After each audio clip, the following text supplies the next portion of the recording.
So, I finally have some good news for the people who are right wing. It seems that the left leaning media, especially CNN, are failing massively. Lately, apparently, they got a 26% in ratings, and this comes after a previous 30% drop in rating.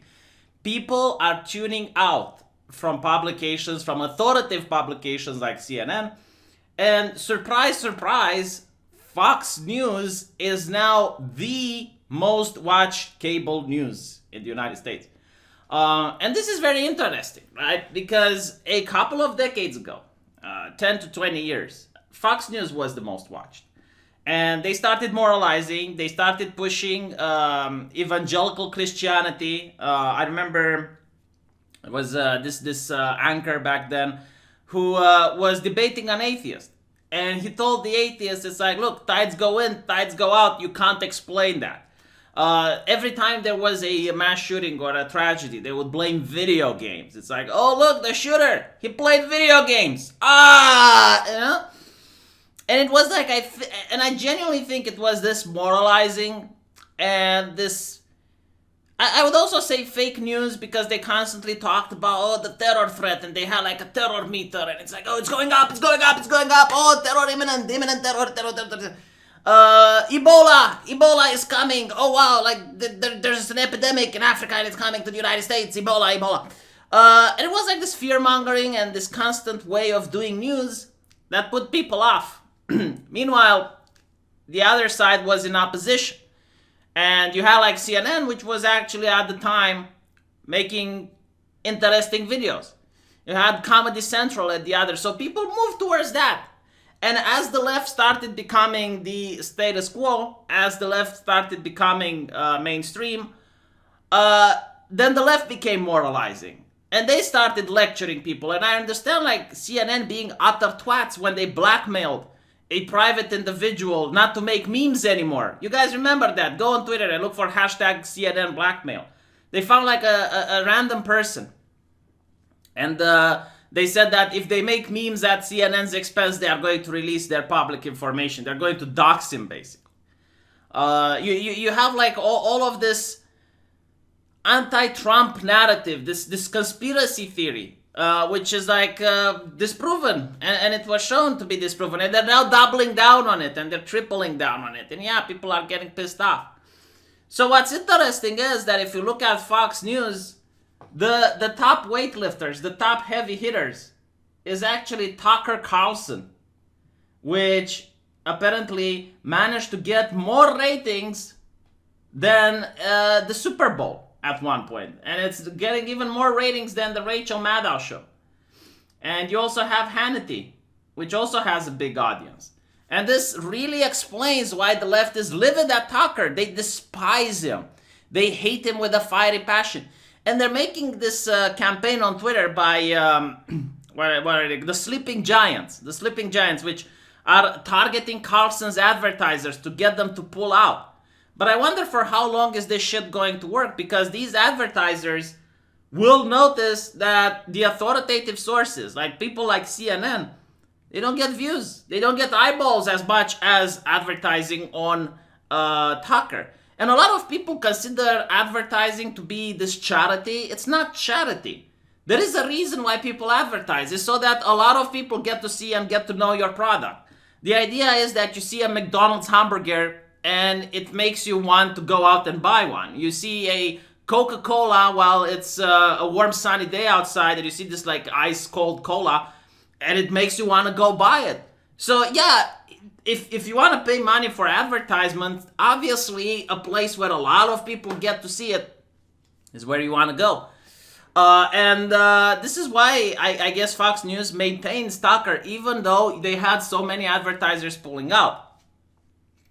Now, I kind of understand one way why people are afraid of the mainstream media. Even though a lot of people don't watch the mainstream media and its credibility is plummeting. For example, why did Count Dankula had his Discord closed?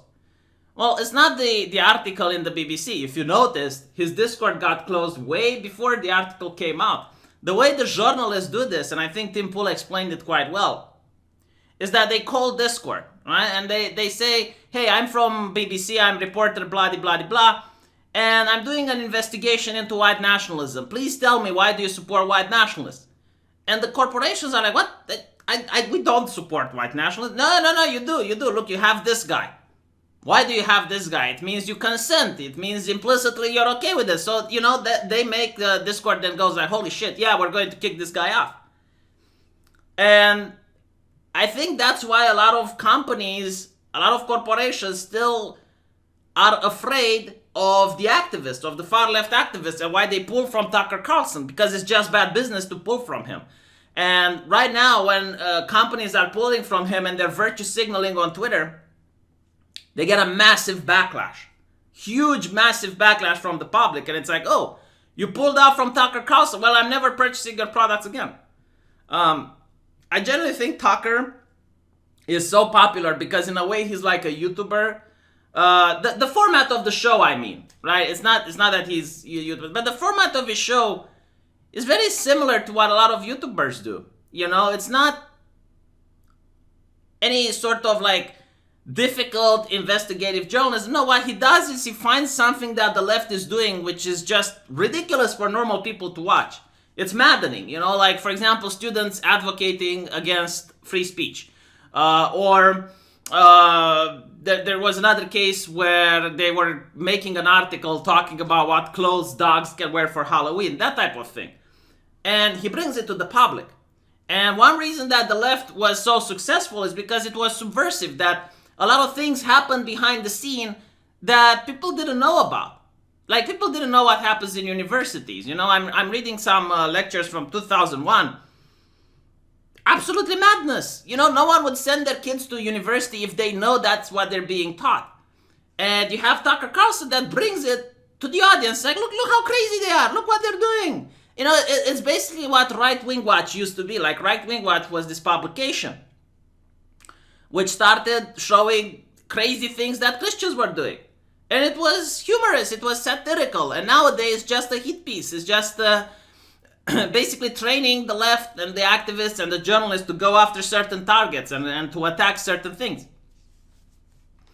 And yeah, Tucker Carlson is that. Now, this doesn't mean necessarily that cable is doing great. Cable is doing shit overall. It's just the same number of people that are watching, and it's the same pond, if you will, and some people move from one part of the pond to the other.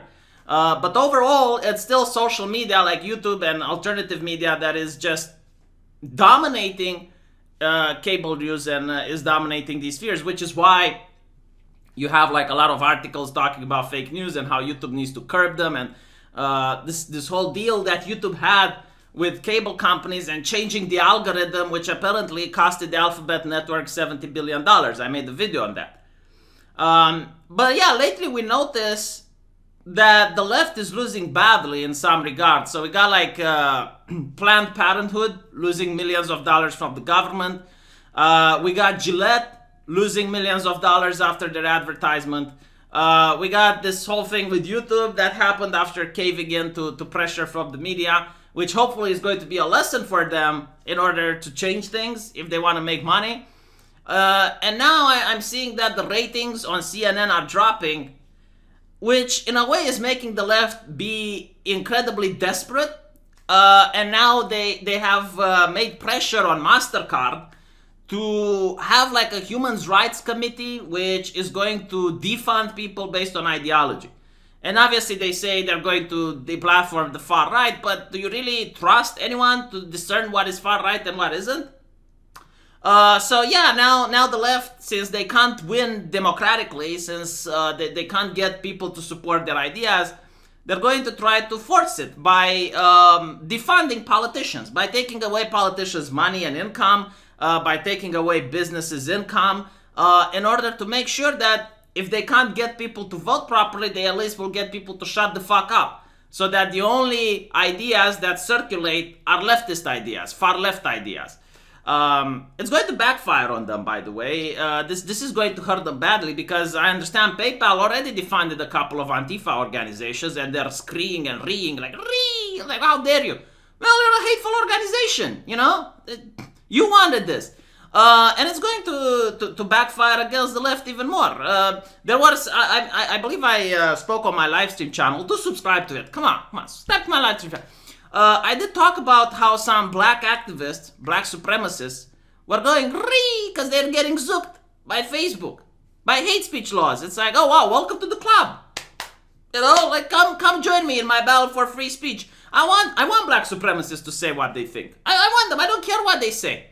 They should be able to say it. I want everyone, even Antifa. They have to be able to say what they think. I don't think it's fair that Antifa got the platform from PayPal. I don't. You know, no one should get the platform from PayPal. That's fucked up.